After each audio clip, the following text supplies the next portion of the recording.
खजाने की खोज हॉरर कहानी। एक बड़े पुराने हवेली में एक खजाने की खोज का किस्सा है जो एक डरावनी रात के साथ शुरू हुआ।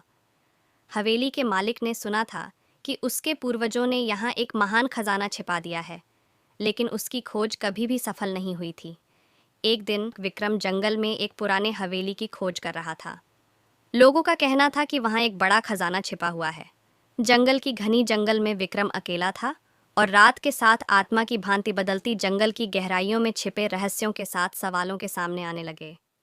विक्रम की खोज कई दिनों तक चली, लेकिन रात्रि के आते ही वह अजीब गतिविधियों का शिकार हो जाता।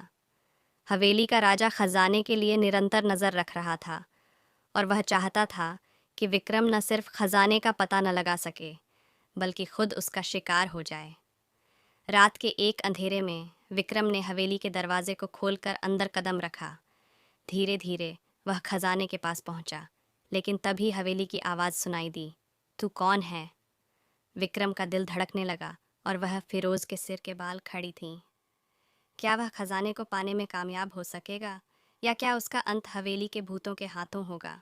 वो निर्णय लेते हैं कि वे खजाने की खोज करेंगे। वे अपने साथियों के साथ हवेली के अंधेरे और भयानक कमरों की ओर बढ़ते हैं। जब वे खजाने की तलाश में हवेली के भीतर बढ़ते हैं, तो उन्हें अनजान आवाज़ों की चुपचाप कितनी ताकत है वे समझने लगते हैं। घर के हर कोने से विचलित आवाज़ें आने लगती हैं और वे यहाँ तक पहुँचते हैं कि खजाने की जगह के लिए ताकती सूचनाएं पाते हैं। जैसे ही वे खजाने की ओर बढ़ते हैं, एक विचित्र रूप में जादू के बदले वे एक डरावनी आदमी के सामने आते हैं जिन्होंने वास्तविकता को छुपाया रखा था। उन्होंने कहा, तुम्हारी जिंदगी के लिए एक चुनौती देता हूँ। खजाने को पाने के लिए तुम्हें मेरे साथ एक रात गुजारनी होगी। डरावना सफ़र शुरू होता है जिसमें उन्हें ज़िंदगी और मौत के सबसे खौफनाक मोमेंट्स का सामना करना पड़ता है। सुबह होते ही जब वे खजाने के पास पहुंचते हैं, तो उन्हें यह अंदाज़ा लगता है कि खजाना वास्तव में एक अनमोल अनुभव था जिसने उनकी दिल और आत्मा को धैर्य और साहस से भर दिया। इस तरह वे खजाने के साथ वापस हवेली लौटते हैं, लेकिन उनका सोचने का तरीका हो चुका है।